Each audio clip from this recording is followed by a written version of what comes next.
Bonjour, bonjour, dernier jour. Eh oui, il a bien fallu que ça se termine.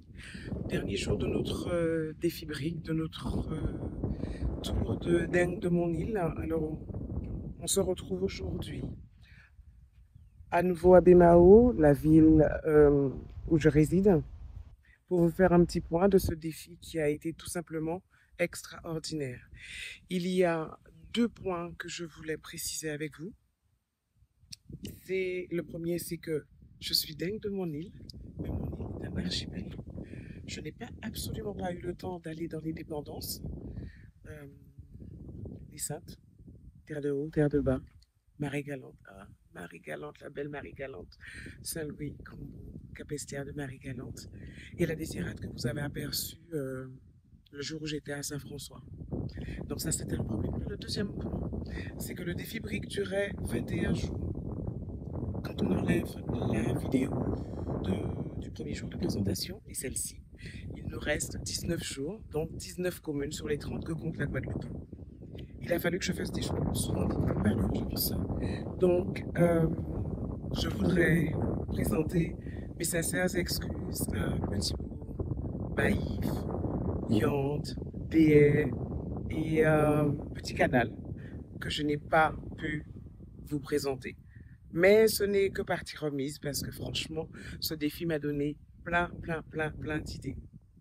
Alors, j'ai fait le choix d'une balade joyeuse, pleine de bonheur, pleine d'amour, mais j'aurais pu aussi mettre l'accent sur la réalité de notre île, la réalité de la Guadeloupe, avec l'invasion des sargasses, le scandale de la chlordécone, le vieillissement de la population et les difficultés que les jeunes ont à revenir au pays, euh, le système éducatif et le système de santé qui sont défaillants, et aussi l'eau, le problème de coupure d'eau, le problème d'eau qui manque au robinet, trop souvent, dans certaines communes qui sont plus touchées que d'autres.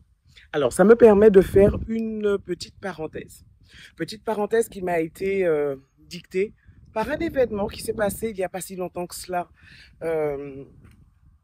euh, qui s'est passé chez une amie qui a une conciergerie.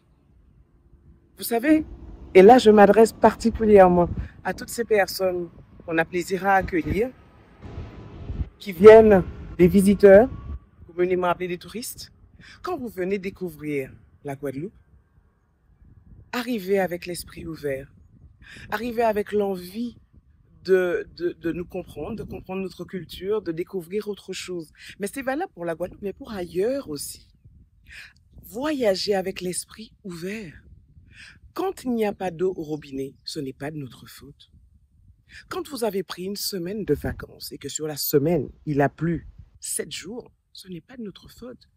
Pour la pluie, demandez au ciel, à l'univers, au Dieu, à ce qui vous voulez. Il vous répondra peut-être. Les règlements climatiques. Parce que ça, c'est pas de notre faute. Il pleut actuellement, même à des périodes où il n'est pas censé pleuvoir. J'ai été béni parce que très sincèrement, tous les jours, j'ai eu de la chance pour ce défi. J'ai traversé au travers des gouttes. J'ai su passer au travers des gouttes. Donc, ce n'est pas de notre faute.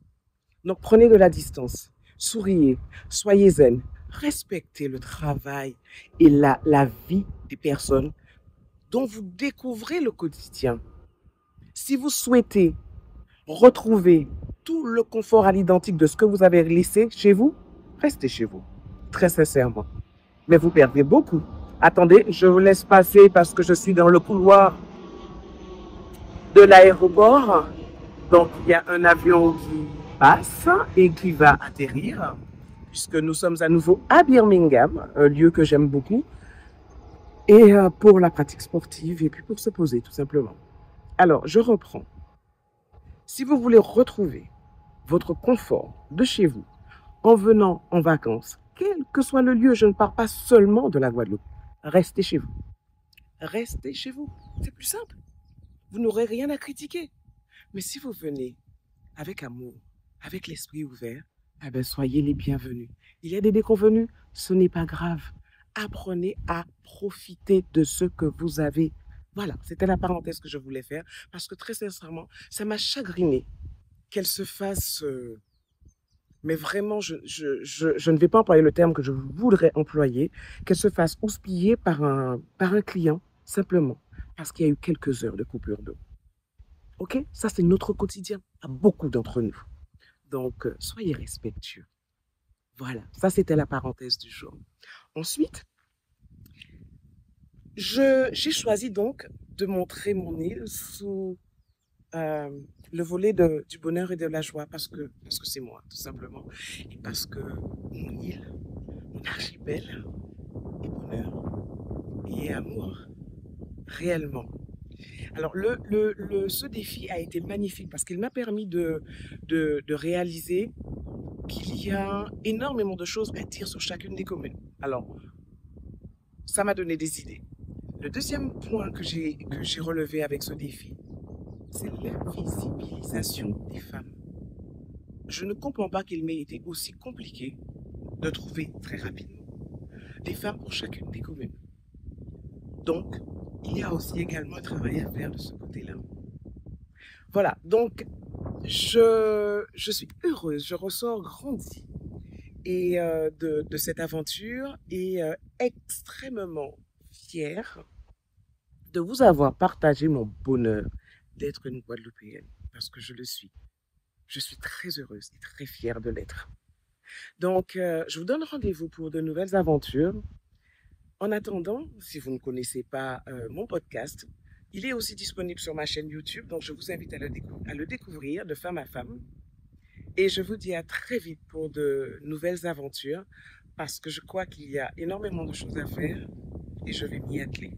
Je vous dis à bientôt. Prenez soin de vous. Salut!